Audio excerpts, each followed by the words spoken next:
कदाचित आपल्याला माझ्या आवाजामध्ये खूप बदल झालेला दिसत असेल. त्याचं कारण असं आहे की गेल्या 2 दिवसापासून माझा घसा पूर्णपणे बसलेला होता. रवीला विचारलं की आता हा कार्यक्रम कॅन्सल कसा करायचा, हा माझ्यासमोर प्रश्न, कारण मला बोलता येत नाही आहे. त्यांनी सांगितलं काहीही करून इथे या, 5 मिनिटं होईना बोला. मी 2 दिवसापासून गरम पाणी आणि मला जेवढे शक्य औषधोपचार करणं ते चालू आहेत. त्यानंतर आपल्यासमोर आज मी थोडाफार बोलू शकतो. अन्यथा रात्रीपर्यंत माझा घसा पूर्ण पॅक होता. त्याच्यामुळं मला खूप जास्त वेळ बोलता येणार नाही आहे. पण जेवढं शक्य आहे तेवढं मी बोलण्याचा प्रयत्न करेल. आणि आवाजामध्ये काही ब्रेक होत असतील किंवा योग्य येत नसेल तर त्यासाठी मी प्रथमतः आपली माफी मागतो. जास्त वेळ म्हणजे जनरली मी सर्वसाधारणपणे बोलताना 40, 45, 50 मिनटं बोलत असतो. कदाचित तेवढं शक्य होणार नाही. परंतु मग रवींना मी विचारलं की मी काही वेळ बोलेल, त्यानंतर काही प्रश्न जर असतील त्याचं उत्तर देण्याचा मी प्रयत्न करेन. अशा स्वरूपात आपण कार्यक्रम करूया, जेणेकरून आपण एवढ्या मोठ्या संख्येने आलेला आहात. त्यासाठी मला काही बोलायचे आहेत, माझे जे विचार आपल्यापर्यंत पोहोचवायचे आहेत, आपल्याबरोबर जो संवाद साधायचा आहे तोही उद्देश साध्य होईल आणि आपल्या मनात जे काही प्रश्न असतील त्याचेही उत्तर मला देणं शक्य होईल. अशा दृष्टिकोनातून आपण आजचा कार्यक्रम करण्याचा प्रयत्न करूया. मुळामध्ये मला हे माहीत नव्हतं की मला इथं पुरस्कार दिला जाईल. तसं असतं तर कदाचित मी इथं आलो नसतो, कारण आय नो की यासाठी मी काही डिझर्व करत नाही कोणता पुरस्कार भेटण्यासाठी. कारण मी फक्त माझं काम करण्याचा प्रयत्न करतो. माझ्या जागी दुसरे अधिकारी आहेत, ते सुद्धा काम करण्याचा प्रयत्न करतात, स्वतःची भूमिका बजावण्याचा प्रयत्न करतात. आपणही आपल्या वेगवेगळ्या ठिकाणी ज्या ज्या ठिकाणी आपण काम करतो, अगदी घरापासून ते देशापर्यंत, ते सर्वजण आपली भूमिका बजावण्याचा प्रयत्न करत असतात. कधी यश येतं, कधी अपयश येतं, चॅलेंजेस असतात. आणि म्हणून आपण ज्या गोष्टी करणं अपेक्षित आहे त्यासाठी पुरस्कार भेटणं ही काही योग्य गोष्ट असं मला वाटत नाही. तसं असतं तर मग समाजामध्ये सर्वात जास्त पुरस्कार हे आपल्या आईवडिलांना भेटले पाहिजे होते. मला वाटत नाही आईवडिलांना कोणी पुरस्कार देतं, कारण त्यांच्याएवढी चांगली भूमिका जगामध्ये दुसरं कोणी करत असेल असं मला वाटत नाही. आणि म्हणून ज्यावेळेस ही डेट ठरली होती त्यावेळेस मी रवींना प्रश्न केला होता की नेमकं मला बोलायचं कोणत्या विषयावरती आहे. कारण मी नुसतं यायचं, सर्वसाधारणपणे बोलायचं आणि जायचं, हे माझ्या भूमिकेत मला पटत नाही. म्हणून मी जर येणार असेल तर काहीतरी एखादा योग्य टॉपिक पाहिजे जो की तुम्हाला महत्त्वाचा वाटेल, मलाही महत्त्वाचा वाटेल, आणि ज्याच्यातून आपण एक संवाद साधू शकू. त्या संवादातून काहीतरी आउटपुट येईल, काहीतरी चांगली गोष्ट जन्मास येईल, त्याच्यातून काहीतरी चांगलं परिणाम घडेल. त्या दृष्टिकोनातून विचार केल्यानंतर मग पालकत्व आणि नेतृत्व या विषयावरती बोलावं असं आमचं ठरलं. आणि त्या अनुषंगाने आज आपण इथं जमलेलो आहोत. त्याविषयी माझे थोडक्यात मी विचार मांडण्याचा प्रयत्न करणार आहे. मुळामध्ये जसं आता बोललो की आपण 21व्या शतकात ज्यावेळेस जगतोय, ज्याला औद्योगिक क्रांतीविषयी आपण आपल्या बालपणापासून, शाळेपासून, कॉलेजमध्ये खूप वेळ शिकलेलो आहोत इतिहासामध्ये. तशी औद्योगिक क्रांती जशी झाली तशी 4th इंडस्ट्रियल रेव्होल्यूशन ज्याला म्हणतो, IT च्या स्वरूपात, इन्फॉर्मेशन टेक्नॉलॉजीच्या स्वरूपात आपण अनुभवत आहोत. त्या औद्योगिक क्रांतीमधून आपण जात आहोत. आपण लगे आहोत की त्या औद्योगिक क्रांतीचा आपण भाग आहोत. आणि ह्या औद्योगिक क्रांतीमध्ये जात असताना, कोणतीही क्रांती होत असताना समाजामध्ये खूप मोठ्या प्रमाणात उलथापालथ होत असते. तशी आज आपल्या समाजात सुद्धा खूप मोठ्या प्रमाणात उलथापालथ होत आहे. ते कदाचित आपल्याला तेवढ्या प्रमाणात जाणवत असेल नसेल, पण त्याची दाहकता आज आपल्याला जाणवत नसेल किंवा जाणवत असेल तर अगदी वेगवेगळ्या स्वरूपात जाणवत असेल, पण ते कॉन्टेक्स्च्युअलाइजमध्ये आपल्याला त्याचा परिणाम इमिजिएटली जाणवत नसेल. परंतु परिणाम होत आहेत. समाज बदलत आहे, वेगवेगळ्या संस्था त्याच्यामध्ये बदलत आहेत. अगदी कुटुंबापासून, समाजापासून, आंतरराष्ट्रीय ज्या संस्था आहेत, कम्युनिटीज आहेत, त्या सर्व बदल त्याच्यामुळे होत आहेत. तर त्या बदलाचा परिणाम आपल्या जीवनावरती काय होतोय, आपल्या कुटुंबावरती काय होतोय, आपल्या पालकत्वावरती काय होतोय, आपल्या नेतृत्वावरती काय होतंय, हे जाणून घेणं आणि त्याच्यावरती वेळीच योग्य उपचार करणं, योग्य उपचार करून त्याच्यावरती कारवाई करणं हे सुद्धा अपेक्षित आहे.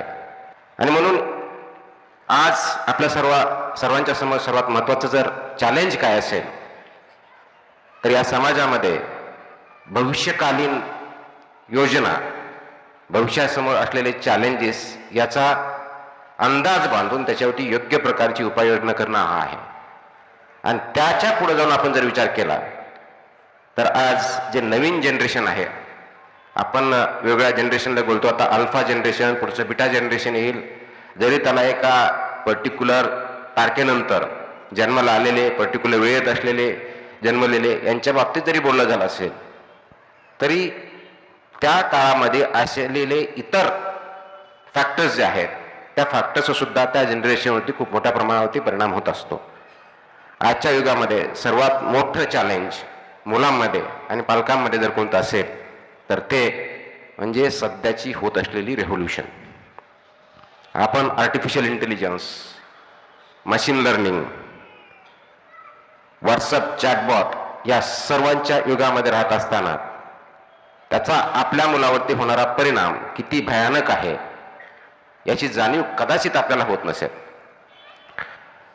आपल्याला आठवतंय की 2020 मध्ये ज्यावेळेस कोरोनाची महामारी आली त्यावेळेस कोरोना काय होता, त्याला मेडिकल सायन्समध्ये कोणत्या पद्धतीने टॅकल करायचं हे पहिल्या वेळेमध्ये कुणालाही माहीत नव्हतं, जगामध्ये कुणालाही माहीत नव्हतं. मग त्यावेळेस आपल्याला योग्य वाटेल आपल्या अनुभवाच्या आधारे आपला जो काही अनुभव आहे तो आपण आपल्या गाठीशी बांधून उपाययोजना करण्याचा प्रयत्न केला.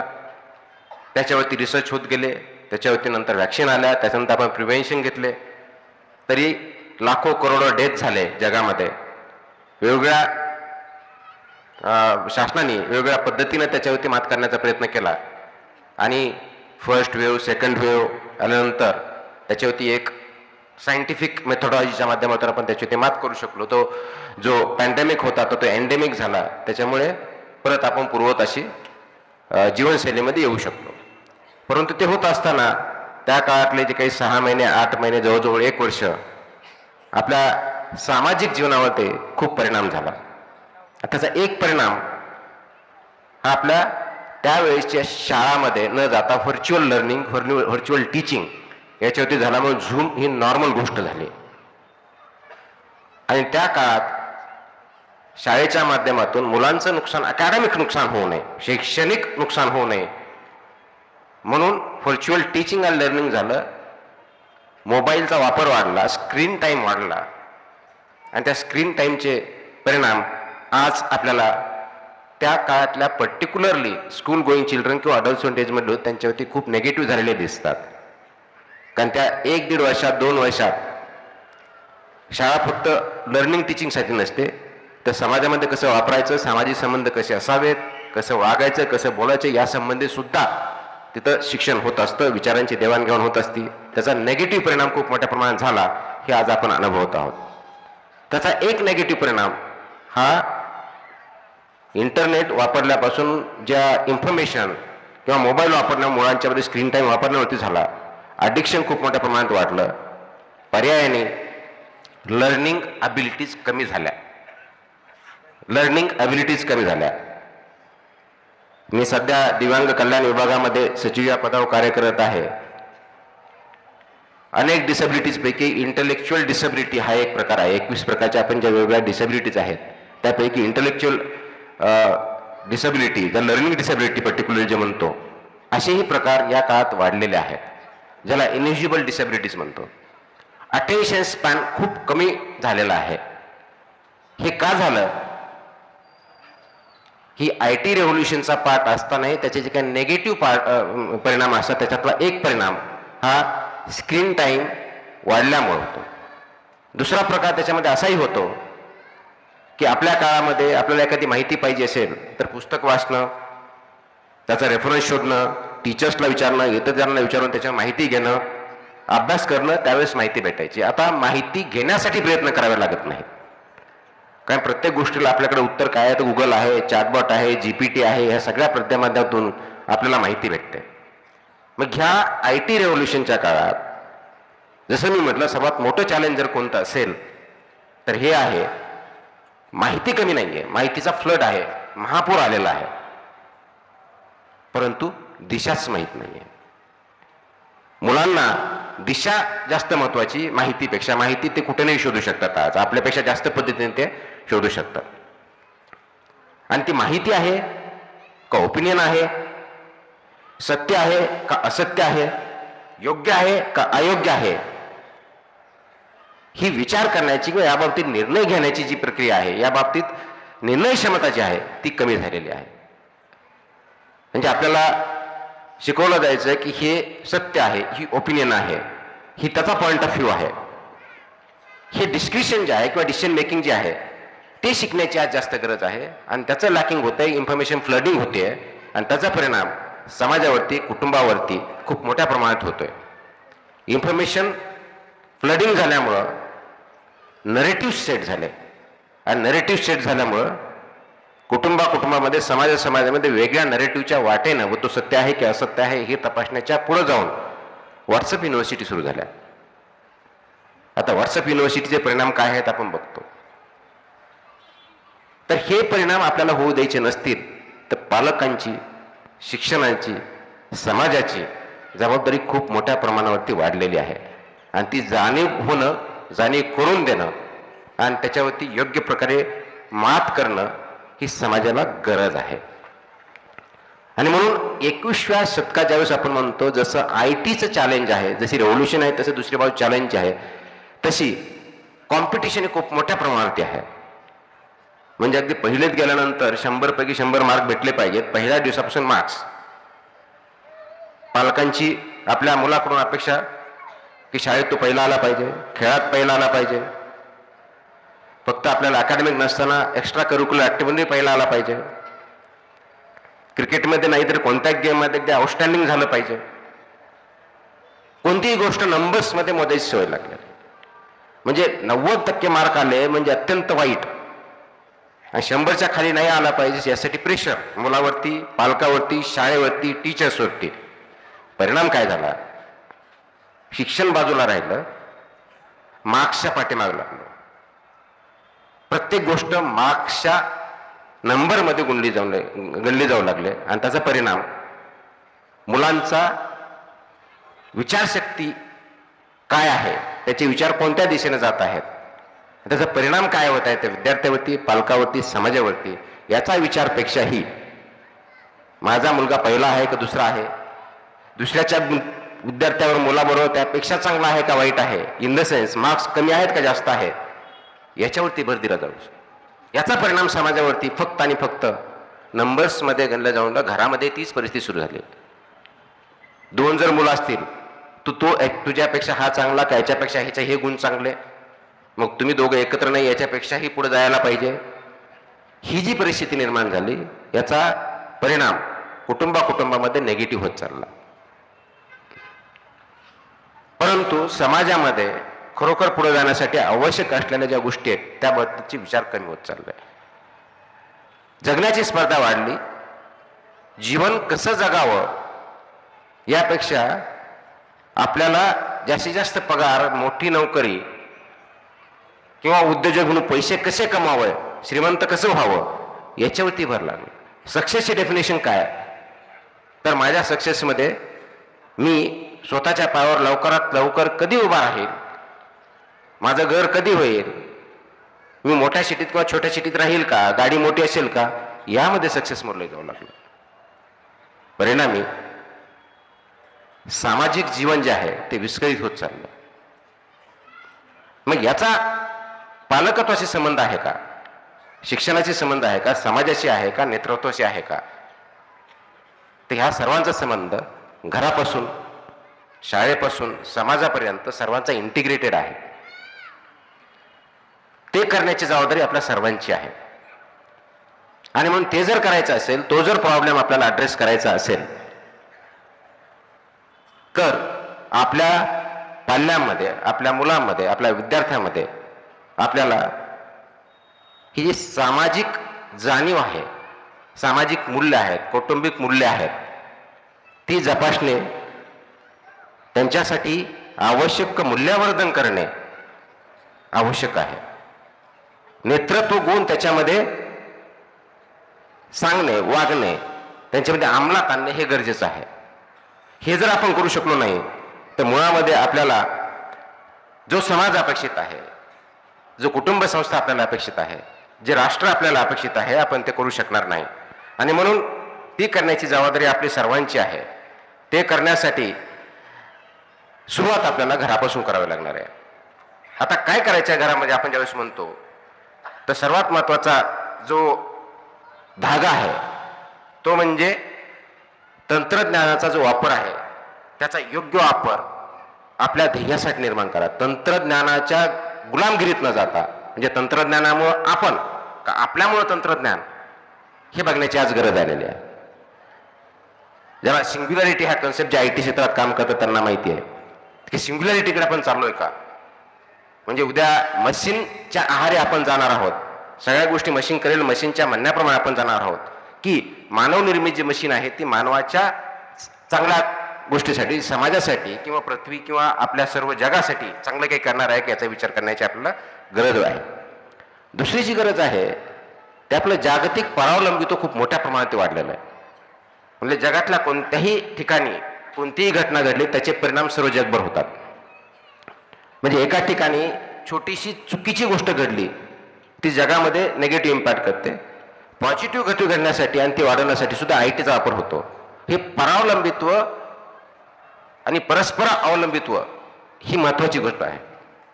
आपल्या जीवनामध्ये आपण विचार करत असताना लहानपणी आपण आईवडिलावरती अवलंबून असतो. जसं आपण यंग होतो त्यावेळेस आपल्याला इंडिपेंडंट किंवा स्वतंत्र होण्याची एक भाषा आपण करायला लागतो की मी माझं स्वतंत्र होईल, मला नोकरी पाहिजे, मी कोणावर अवलंबून राहणार नाही. म्हणून त्यानंतर आपण इंडिपेंडंट होण्यासाठी प्रयत्न करतो. ते झाल्यानंतर आपल्या लक्षात येतं की आपण इंडिपेंडंट कधीच होऊ शकत नाही, पण परावलंबी राहू शकत नाही. तर परस्पर अवलंबून एकमेकाशी निगडीत असतो. म्हणून तो परस्पर संबंध व्यवस्थित जपणं हे आवश्यक असतं. म्हणून जगामध्ये सुद्धा फक्त माणसामध्ये नाही तर जगामध्ये सगळ्या देशामध्ये, समाजामध्ये परस्पर अवलंब खूप मोठ्या प्रमाणात वाढलेला आहे. इंटरडिपेंडन्स खूप आहे. तो तसा फक्त माणसामाणसातच नाही तर पृथ्वीवरच्या सर्व गोष्टीमध्ये आहे. एन्व्हायरमेंटचा आणि आपला आहे, समाजाचा एका देशाची दुसऱ्या समाज आहे, जमिनीचा आणि पाण्याचा आहे. तर ते परस्पर अवलंबित्व जसं आहे तसं, कारण आपण एक सामाजिक प्राणी आहोत. आपला आणि एन्व्हायरमेंटचा संबंध आहे. सर्वात मोठा प्रश्न आज जगासमोर क्लायमेट चेंजचा आहे. त्या क्लायमेट चेंजचा आपल्यावरती खूप मोठ्या प्रमाणावरती परिणाम होत आहे. आपण त्याच्यामध्ये मिटिगेशन मेजर्स कोणते घ्यायचे, अडॅप्टेशन कसं करायचे याच्यावरती आपण विचार करतोय पण इम्प्लिमेंट करत नाही. समुद्राची पातळी वाढण्यापासून तर सीझन चेंज होण्यापर्यंत फ्लडिंग, म्हणजे मराठवाड्यासारख्या भागामध्ये जिथं कधी पाऊस पडत आहे तिथं फ्लडिंग येत आहे. थंडीचे दिवस कमी होत आहे, हीट वाढत आहे. पुण्या ज्या ठिकाणी ज्यावेळेस आपण बघत होतो अत्यंत चांगलं वातावरण असताना आज सर्वात पोल्युटेड सिटीपैकी ही एक मानली जाते. काही वर्षापूर्वी दिल्लीमध्ये, फक्त दिल्लीमध्ये पोल्युशन दिसायची हिवाळ्यात, आज मुंबई, पुणे सगळ्या ठिकाणी, इव्हन जगातले 100 टॉप मोस्ट पोल्युटेड सिटी जर बघितल्या त्याच्यापैकी जवळ 70पेक्षा जास्त सिटी आहे इंडियातल्या आहेत. हे प्रॉब्लेम जे आज आलेले आहेत ते का, तर परस्पर अवलंबित्व समाजामध्ये, जगामध्ये खूप मोठ्या प्रमाणात वाढलेला असल्यामुळं त्याचाही आपल्याला सामना करायचा आहे. अगोदर बोलल्याप्रमाणे माहितीचा महापूर वाढलेला आहे. सत्य काय, असत्य काय, किंवा हे नरेटिव्ह कोणता, ओपिनियन कोणतं आणि पुढं कसं जायचं याच्यावरती आपल्याला काम करण्याची गरज आहे. आणि हे सगळ्यावरती जर मात करायची आहे तर नेतृत्व गुण आपल्यामध्ये, आपल्या पाल्यामध्ये, वेगवेगळ्या संस्थांमधून हे नेतृत्व गुण त्यांच्यामध्ये आले पाहिजेत. हे करण्याची आपल्या सर्वांची गरज आहे. आणि ते करायचं जर असेल तर एक डिसिप्लिन आपल्यामध्ये असण्याची गरज आहे. एक डिसिप्लिन लाईफ जगण्याची गरज आहे. डिसिप्लिन म्हणजे संकुचित वृत्तीची डिसिप्लिन नव्हे. जीवनामध्ये आपली भूमिका काय आहे ती समजून घेणं, इतरांची भूमिका काय आहे ते समजून घेणं आणि समजवणं, समाजाची भूमिका काय आहे ते समजणं, ते दायित्व पार पाडणं आहे. मी अनेक वेळेस म्हणतो की आपण स्वतःचा जॉब करत असतो. जसं मी म्हटलं की मी एक अधिकारी आहे, मला एक पर्टिक्युलर जॉब दिलेला आहे, तर जॉब जवळजवळ सर्वजण करत असतात, पण आपली भूमिका आपण पार पाडत असतो का? कारण जॉब मी 10 ते 6 केला, सर्व फाईल व्यवस्थित ज्या वेळच्या वेळी डिस्पोज केल्या, निर्णय घेतले, कोणतेही पत्र प्रलंबित ठेवलं नाही, म्हणजे माझा जॉब झाला. परंतु मी माझी भूमिका पार पाडली का ही त्याच्यापेक्षा खूप मोठी, हे महत्वाचा मुद्दा आहे. म्हणजे समजा मी आता दिव्यांग विभागात जर काम करत असेल तर फक्त दिवसभर आलेले पत्र, काय निर्णय घ्यायचे निर्णय घेतले, खाली सर्वांनी जे काम करायला सांगितलं ते सांगितलं, दिव्यांगांना काय बेनिफिट द्यायचे ते दिले, म्हणजे माझं काम झालं, जॉब झाला. परंतु माझी भूमिका म्हणून दिव्यांग व्यक्तींना न्याय देणं ही जी माझी भूमिका आहे ती मी पूर्ण पाडली का? त्यासाठी ज्यापेक्षाही पुढे मला जावं लागणार आहे ती न्याय मी समजून घेतला का? दिव्यांग क्षेत्रामध्ये वेगवेगळ्या संस्था काम करतायत, दिव्यांग क्षेत्रामध्ये वेगवेगळे व्यक्ती काम करतायत, दिव्यांग व्यक्तीचे वेगळे प्रॉब्लेम असू शकतात, त्या कुटुंबाचे वेगळे प्रॉब्लेम असतात, त्या आर्थिक अडचणी असू शकतील, सामाजिक असू शकतील, त्यांना फिजिकल किंवा मेडिकलच्या दृष्टिकोनातून असू शकतील. तर त्या समस्या समजून त्यांना मी न्याय देऊ शकतो का? आणि फक्त शासनाच्या वतीनं नव्हे तर समाजामध्ये त्यांची न्यायाची भूमिका जी आहे त्यांना मी न्याय देऊ शकतो का? त्यांना समाजामध्ये डिग्निटी लाईफ जगण्यासाठी मी फक्त प्रयत्न न करता डिग्निफाईड लाईफ देण्यासाठी, त्यांच्याविरुद्ध कोणत्याही प्रकारची अट्रॉसिटी होणार नाही हे बघण्यासाठी समाज त्या दृष्टीने मी तयार करू शकतो का? आणि समाजामधली मंडळी त्यांना एक आपला इंटिग्रेटेड की या समाजात डिग्निफाईड सिटीजन आहेत या दृष्टीने त्याच्याकडे बघतो का? ही भूमिका मी ज्यावेळेस समजून घेतो, ती भूमिका आपल्या नवीन पिढीसाठी, विद्यार्थ्यांसाठी, मुलांसाठी, पालकांसाठी आपण एक पार पाडतोय का ही करण्याची गरज आपल्यासमोर आहे.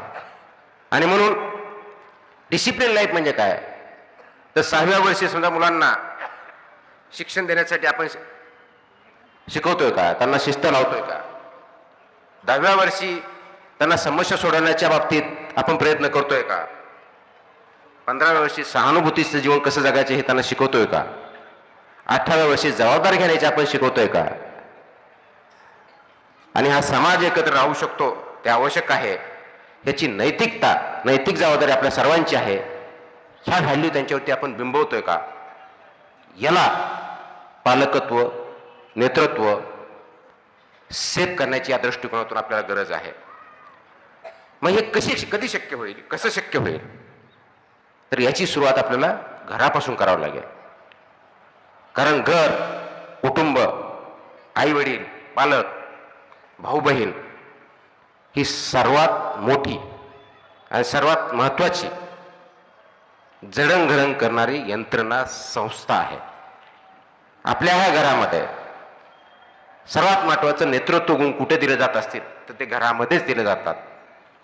कारण आपल्याला अनेक वेळेस सांगतं की नेतृत्व म्हणजे एखादा नेता कधी घडतो तर तो नॅचरली कोणतरी जन्माला येतं, त्याला नैसर्गिक गुण आहेत असं आपण म्हणतो.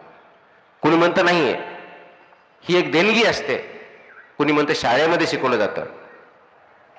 परंतु 20व्या शतकाच्या उत्तरापर्यंत 21व्या शतकाच्या वेळेस आपण बघतो आतापर्यंत जेवढे काही रिसर्च झाले, त्याच्यावरती जे काही अभ्यास झाले आणि जगामध्ये सर्वात चांगले जे नेतृत्व उदयास आलं, अगदी महात्मा गांधी असतील, नेल्सन मंडेला असतील, अब्राहम लिंकन असतील, आपण कोणतंही एक मोठं नेतृत्व जर बघितलं जगामधलं, समाजासाठी आपण गेलं नेतृत्व म्हणजे एका पर्टिक्युलर अँगलमधनं बघत नाही, एक तर पॉलिटिकल नेतृत्व बघत नाही, मी कोणत्या क्षेत्रात असेल, सामाजिक नेतृत्व, शैक्षणिक नेतृत्व, सांस्कृतिक नेतृत्व, स्पोर्ट्समध्ये नेतृत्व, राजकीय नेतृत्व, कोणत्याही क्षेत्रात बघितलं असेल तर हे करण्यासाठी सर्वात महत्वाचं सुरुवात ही घरापासून होते, आई वडिलांपासून होते. बऱ्याच वेळेस आपण बघतो की आपले मुलं आईवडिलांनी सांगितलं घरासाठी ऐकत नाही असं आपण खूप वेळेस बोलत असतो. ते तुमचं बोलणं किंवा माझं बोलणं ते ऐकणार नाही, परंतु त्याचबरोबर तुम्ही काय करता, कसं वागता याचं मात्र अनुकरण करत असतात. ते का करत असतात? कारण ते ऑब्झर्वंट असतात. त्याच्यामुळे तुमच्या फक्त बोलण्याकडे न बघता तुमच्या वागण्याकडे, तुमच्या बिहेवियरकडे बघत असतात. आपल्या घरामध्ये आपण आपल्या आईला, आपल्या पत्नीला, आपल्या बहिणीला, आपल्या मुलाला कोणत्या प्रकारची वागणूक देतो तशाच प्रकारची वागणूक तुमची मुलं तुम्हाला देणार आहेत, इतरांना देणार आहेत. ती वागणूक आपण जर व्यवस्थित असेल की बाबा आपलं चुकलं तर आय एम सॉरी, मी माफी मागतो, हे जर बघितलं, अपॉलॉजी केली, तर आपला मुलगा, आपली मुलगी चूक झाल्यानंतर माफी मागण्याची सवय त्यांना लागते. परंतु चूक असतानाही आपण जर म्हटलं की तू खूप शहाणा आहेस, तू खूप शहाणी आहेस, तर आपला मुलगा मुलगी सुद्धा त्याच पद्धतीने वागणार, म्हणजे आपलं अनुकरण करणार आहेत. तर आपण घरामध्ये कोणते गुण द्यायचे हे फक्त बोलण्यातून न जाता आपल्या कृतीतून यायला पाहिजे, कारण त्याचं अनुकरण आपले मुलं पाल्य इतर करणार असतात. मग घर ही नेतृत्वाची सर्वात मोठी शाळा आहे. तुम्ही जर कंपॅशनेट राहिलात, करुणामय राहात, इतराबद्दल चांगल्या पद्धतीनं तुम्हाला एखादं अडचणीत असेल त्यांना मदत करण्याची आपण सवय लावली घरामध्ये, नांदेड सिटी आहे सिटीमध्ये, समाजामध्ये किंवा शाळेमध्ये, त्याचं अनुकरण आपले विद्यार्थी, मुलं, पाल्य किंवा आपले सवंगडी मित्र हे करणार आहेत. आपण जर बघितलं नाहीये, असंच असतं. आपण बघून एखाद्याकडं ऍक्सिडेंट झाला तिथं आपण नुसतं बघून ठीक आहे, आपल्याला काही घेणं नाही, आपला काही ऍक्शन नाही, आपण बाहेर निघून जायचं. तर हीच परिस्थिती होते. कमेंट करताना मात्र आपण म्हणतो अरे तो ऍक्सिडेंट झाला त्याच्याकडे कोणी बघितलं नाही, आणि आपण जातानाही मात्र तेच बघतो. मग आपण गुण कोणते आपण विद्यार्थ्यांना, मुलांना देणार आहोत, ही महत्वाची गोष्ट आहे. व्हॅल्यूज कोणत्या आपण इम्बाईब करतो, फक्त बोलण्यातून नव्हे, आपल्या वागण्यातून आणि कृतीतून. मग तिथे कामाच्याच ठिकाणी असेल, घराच्या ठिकाणी असेल, कम्युनिटीमध्ये असेल, मित्रमैत्रिणींशी बोलताना असेल, किंवा घरामध्ये सर्व मेंबर्सला वागणूक देताना असेल. हे नेतृत्व गुण आपण कशा पद्धतीने करतो याच्यावरती आपला समाज, आपलं कुटुंब, आपलं राष्ट्र अवलंबून आहे. आणि म्हणून आपल्या सर्वात महत्वाची जी गोष्ट आहे ती घरापासून सुरुवात करावं लागणार आहे. आपण फोकस करतो अकॅडमिक एक्सलन्सवरती. माझा मुलगा सर्वात चांगल्या शाळेत गेला पाहिजे, सर्वात विषयात चांगले गुण मिळवले पाहिजेत. ते चुकीचं काही नाही, गुण चांगले मिळवावे, पण गुण हा काही क्रायटेरिया नाही आहे.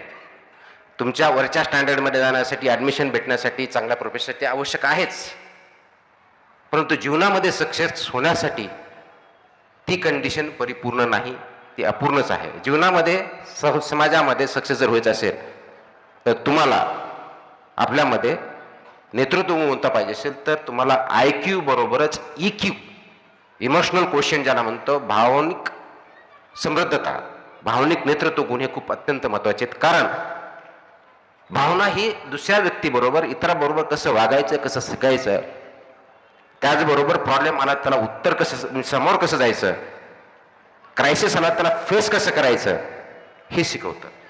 इमोशनल क्वोशियंट जर आपला नसेल तर पर्यायानं क्रायसिस मॅनेजमेंट आपण करू शकत नाही. ते कुटुंबातलं असेल, समाजातलं असेल, शाळेतलं असेल, संस्थेतलं असेल, किंवा आपण काम करतो त्या ठिकाणचं असेल. आपल्या अनेक ठिकाणी काम करत असताना आपला आणि बॉस बरोबर जमत नाही, आपला आणि कलिग बरोबर जमत नाही. याचा एकच अर्थ असतो, एक तर आपला EQ कमी आहे किंवा त्यांचा EQ कमी आहे, किंवा दोघांचा आहे. दोघांपैकी एकाचा EQ जर व्यवस्थित असेल तर ते आपण त्यांच्याबरोबर वेळून, कारण त्या समोरच्या व्यक्तीची मानसिक स्थिती काय ती समजून घेऊन त्याला रिॲक्शन न देता त्याला प्रोॲक्टिव्हली त्याला त्या अंडरस्टँडिंग लेवलला आणून काय प्रॉब्लेम होतो आयडेंटिफाय आणि त्याचे सोल्युशन निघेल. आजकाल आपण ज्या फाईट्स बघतो त्याच्या पाठीमागे हाच उद्देश आहे की EQ आपला खूप मोठ्या प्रमाणात कमी झालेला आहे. इमोशन्सला आपण पाहिजे तेवढं महत्त्व देत नाही, इमोशनल होतो. इमोशनल क्वोशियंट आणि इमोशनल ह्या दोन्ही वेगळ्या बाबतीत. एखाद्या बाबतीत इमोशनल होणं म्हणजे तुम्ही इमोशनल क्वोशियंट चांगला असा अर्थ होत नाही. तुम्ही संवेदनशील असणं पाहिजे, त्याला सेन्सिटिव्ह म्हणतात, भावनात्मक नाही. भावनात्मक कोण चुकीचे निर्णय सुद्धा आपण घेतो, मी त्याबद्दल बोलत नाही, मी इमोशनल क्वोशियंट बद्दल बोलतोय. त्याच्यामुळे भावनांचा आदर करण्याचा आपण ज्यावेळेस शिकू, संवेदना ज्यावेळेस आपल्या जाग्या होतील, आणि संवेदना ज्यावेळेस जाग्या होतात त्यावेळेस इतर व्यक्ती एखाद्या प्रॉब्लेममधून जर जात असेल तर ते प्रॉब्लेम समजून घेणं, फक्त मदत करणं नव्हे, किंवा वाईट वाटून किंवा चांगलं वाटून घेणं नव्हे, तर त्या व्यक्तीला अशा क्रायसिसवरती मात करण्यासाठी इम्पावर करणं, मदत करणं ही होय. ही भावनात्मक क्वेश्चन जो आहे, हे बुद्धिमत्ता जी आहे भावनात्मक, त्याच्यावरती काम करण्याची आज खूप जास्त गरज आहे. आज जर आपल्या मुलांमध्ये बघितलं तर एन्झायटी खूप मोठ्या प्रमाणात वाढलेली आहे, डिप्रेशन खूप मोठ्या प्रमाणात वाढलेलं आहे. त्याचा परिणाम काय होतोय तर त्यांना निर्णय क्षमता कमी होते आणि आपण त्यांना अंडरस्टँड करू शकत नाही. आणि आपण म्हणतो आपले विद्यार्थी मुलं खूप आजकाल सेन्सिटिव्ह झाल्यात. सेन्सिटिव्ह चूक नाही आहे, परंतु त्याच्यामध्ये इमोशनल क्वोशियंट कमी झाला आहे, कारण आपण इमोशनली वागणं कमी झालं, रोबोटिक्स वागायला खूप जास्त लागलं. आणि म्हणून ज्यावेळेस मी म्हटलं की मशीन लर्निंगमध्ये मशीनने आपल्यावरती ताबा घ्यायचा आहे की आपण मशीनवरती करायचा आहे, हा महत्वाचा मुद्दा आहे. म्हणून मोबाईल आल्यापासून आपल्यासाठी मोबाईल होता का मोबाईलसाठी आपण आज हा प्रश्न पडलाय. सकाळी उठून रात्री झोपेपर्यंत स्क्रीन टाईमशिवाय आपल्याला जमत नाही. व्हॉट्सअपवरती काय झालं, मला लाईक्स किती आल्या, मला फॉलोअर्स किती आहेत, याच्यामध्ये असतो.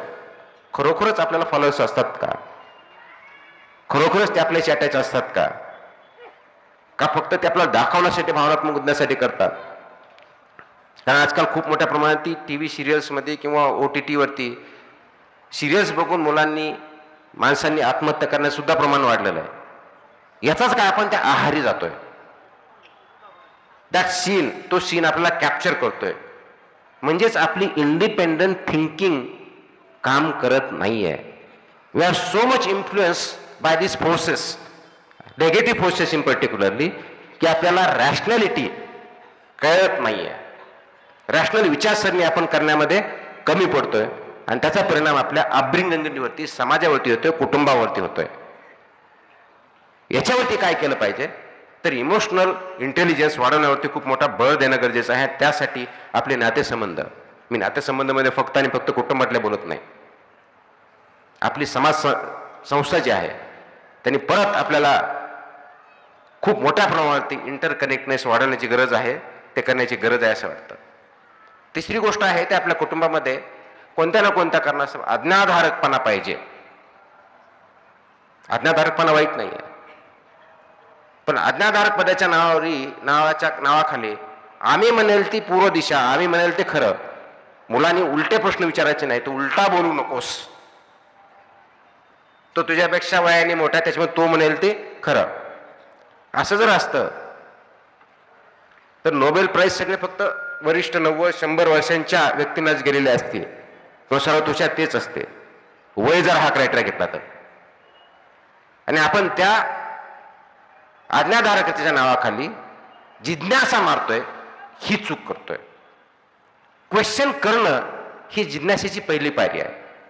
हे असंच का, हे या पद्धतीनं का नाहीये, तुम्ही म्हणताल ते खरं कशावरून, हे का नाहीये, तुम्ही खोटं बोलताय ते नाही, ते बरोबर आहे, हे ज्यावेळेस विचारलं जातं आणि त्याला उत्तर देणं म्हणजे त्या जिज्ञासेला आपण प्रवृत्त करतो. आणि त्याला उत्तर न देते तू गपची बस, तुला काही कळतं का, तू खूप शहाणा झाला का, एक थोबाडीत देऊ, ही जी भाषा येते त्याचे दोनच अर्थ असतात. एक तर आपल्यापाशी ते ज्ञान नसतं, किंवा मग आपल्याला आपली वृत्ती असते की दाबून टाकायचं, त्याला आपण हिटलरशाही जे म्हणतो ती आपण मुलामध्ये, आपल्यामधून ती वाढवत असतो. आणि तशा प्रकारचा बिहेवियर त्यांच्याकडून एक्सपेक्ट करत असतो.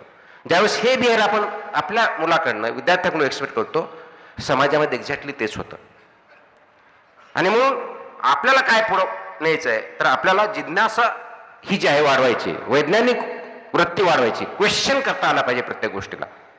ते वाढवलं तर आणि तरच आपल्याला समाजामधले जे प्रॉब्लेम्स आहेत ते सॉल्व्ह करण्याच्या दृष्टीनं मदत होईल. म्हणून प्रॉब्लेम सॉल्व्हिंग ॲबिलिटी आपल्याला पाहिजे, क्रिटिकल थिंकिंगची ॲबिलिटी पाहिजे. रोट लर्निंग नकोय, रोट लर्निंगला आपण पुढे जाणार नाही आहेत. म्हणून आपली घरामधली असेल, शाळेतली सिस्टम असेल किंवा समाजातली असेल, तर ती आपल्याला जिज्ञासा कशी वाढेल या दृष्टिकोनातून आपल्याला प्रयत्न करायचा आहे. आणि म्हणून त्याचं काम हे घरापासूनच सुरुवात झालेली पाहिजे. ती जर आपण करू शकलो तर खूप मोठ्या प्रमाणावर ते काम करू शकतो.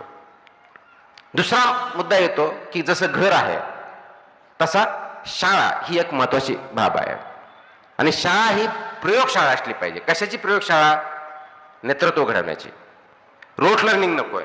आणि म्हणून तिथं विचार विनिमयता, क्रिटिकल थिंकिंग कशी वाढेल, सर्जनशीलता, प्रॉब्लेम सॉल्व्हिंग कसे वाढतील, संवाद कौशल्य, कम्युनिकेशन कसं वाढेल, सामूहिक नेतृत्व कसे होईल, समाजाचे प्रॉब्लेम कसे सॉल्व्ह होतील, या दृष्टिकोनातून शाळेमध्ये बघितलं पाहिजे. फक्त मार्क्स किती भेटले, तू पहिला आला का, बोर्डात पहिला आला का, मेडिकललाच भेटलं का, इंजिनिअरिंग भेटलं तर IIT इंजिनियर झाला की नाही झाला, मग इंजिनिअरिंग भेटलं तर तुला ML ला भेटलं का, AI ला भेटलं, एवढ्या पुरतं मर्यादित न राहता तू समाजामध्ये का आलास, तुझं सामाजिक क्षेत्रामध्ये काम, स्टँडिंग काय, हु आर यू आणि why do you want to stay और एन्जॉय लाईफ, हे जर आपण शाळेमध्ये शिकू शकलो तर खूप मोठ्या प्रमाणावरती आपण समाज चांगल्या पद्धतीने घडू शकतो असं मला वाटतं. आणि म्हणून हे करण्यासाठी कोणते नेतृत्व गुण आपण आपल्या विद्यार्थ्यामध्ये, शाळेमध्ये, घरामध्ये, समाजात सुचवलं पाहिजे? तर धैर्य, करेज हे सर्वात महत्वाचं आहे. कोणत्या गोष्टीला भिवून न जाता धैर्याने सामना करता आला पाहिजे. आपल्याला you should be able to face the problem आणि ते सॉल्व्ह करता आला पाहिजे. त्याच्यामुळे धैर्य महत्वाचं आहे. ते करण्यासाठी आपलं कॅरेक्टर ज्याला म्हणू, जे सर्वात आपण ज्याला ज्या दृष्टिकोनातून नैतिक धैर्य जसं म्हणतो, मॉरल करेज काय आहे, तसं कॅरेक्टर काय आहे. जसं प्लेटो म्हणतो की are you made up of a gold or iron or a silver, तशी गोष्ट आहे की आपलं कॅरेक्टर असं पाहिजे की कोणत्याही क्रायसिसला फेस करण्याच्या दृष्टिकोनातून योग्य मार्ग काढू.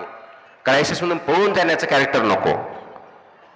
नाही तर ज्या ज्या वेळेस असे प्रश्न येतात त्यावेळेस फक्त आपण पाठीमागे सरायचं, दुसऱ्याच्या पाठीमागे, त्याला नेतृत्व म्हणत नाही. मिलियन्स आपल्या करत नेतृत्व कधीही नेतृत्व तयार करतं, फॉलोअर्स तयार करत नाहीत. मग कॅरेक्टर बिल्डिंग ही महत्वाची गोष्ट असते. सहानुभूती, इतराबद्दल आदर, इतर व्यक्ती, समाज, इतर विचारसरणी याच्याबद्दलचा आदर निर्माण करणं ते विचारातूनच होऊ शकतं आणि आचरणातून होऊ शकतं. हे फक्त बोलते सुधारक न राहता करते सुधारक होणं गरजेचं आहे. त्या दृष्टिकोनातून आपण पावलं उचलली पाहिजेत. ती घरापासून आले पाहिजे, शाळेतून आले पाहिजे, समाजाच्या वागण्या बोलण्यातून सुद्धा आलेली पाहिजे.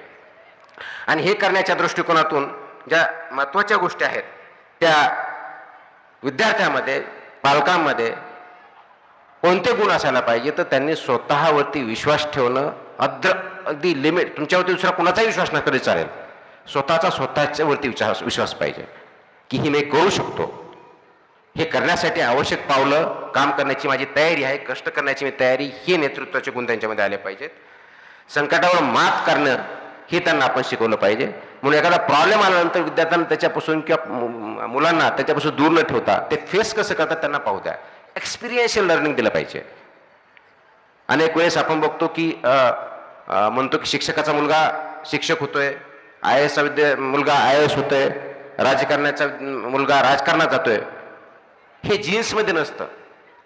हे त्या व्यक्तीकडे बघून, त्यांचा रोल बघून, ते कशा पद्धती वागतात हे बघून त्याच्यावरती पावलं टाकून एक्सपिरियन्सच्या माध्यमातून ते अनुभव घेऊन ते शिकतात आणि त्याच्यावरती काम करण्याचा प्रयत्न करतात. म्हणून त्या गोष्टी घडतात. तर आदर्श समाज घडायचा असेल तर आपल्याला अगोदर आदर्श घर बनवावं लागेल, आदर्श शाळा बनवावं लागेल, आदर्श कम्युनिटीज बनावं लागतील आणि पर्यायानं आदर्श समाज आणि आदर्श जग आपल्याला तयार होईल. त्याच्यामुळे निश्चित आपल्याला स्वतंत्र विचार करणे, इंडिपेंडंट थिंकिंग ही प्रमोट करावी लागेल. मी त्या विचाराशी सहमत नाही म्हणून त्याची मुस्कटदाबी करणं हे चांगल्या समाजाचं, चांगल्या घराचं किंवा चांगल्या व्यक्तीचं गुण नाही आहे. त्याच्यामुळे इंडिपेंडंट थिंकिंग कशी होईल, क्वेश्चनिंग द स्टेटस कसं होईल आणि समाजामध्ये पॉझिटिव्ह बदल कसे होतील हे आपल्याला बघावं लागेल. आणि या सगळ्यांचा पाया हा नैतिकतेवरती अवलंबून आहे. व्हॅल्यू बेस्ड हा आहे. जर व्हॅल्यूज नसत्या, फक्त मटेरियलिझम असलं तर त्याचे नेगेटिव्ह परिणाम होतील. म्हणजे कदाचित मला ऐश्वर्य भेटेल पण पुढे जाण्यासाठी आमची तयारी नसेल, कम्युनिटी एकत्र राहणार नाही. म्हणून क्लायमेट चेंज सारखा ज्यावेळेस विषय येतो, क्रायसिस येतात, त्यावेळेस मग आपण एक्सपोज होतो आणि मग पहिल्यापासून आपल्याला बघावं लागतं कुणाकडे कधी आणि काय कसं करायची, मदत कुठं मागायची ही सुद्धा आपल्याला कळत नाही. दुसऱ्याकडे आपण बोट इंडिकेट करायला होतं की ही प्रॉब्लेम यांच्यामुळे झालेले आहेत. जसं क्लायमेटच्या बाबतीत आपण म्हणतो, जे डेव्हलप कंट्री आहे ते म्हणतात की तुम्ही आता कार्बन फुटप्रिंट कमी करा, पण ओरिजिनल प्रॉब्लेम त्यांच्याकडे झालेला आहे म्हणून आपण त्यांच्याकडे बोट दाखवत राहिलो, त्यांनी प्रॉब्लेम सुटणार नाहीये. सगळ्यांना एकत्र मिळूनच काम करावं लागणार आहे.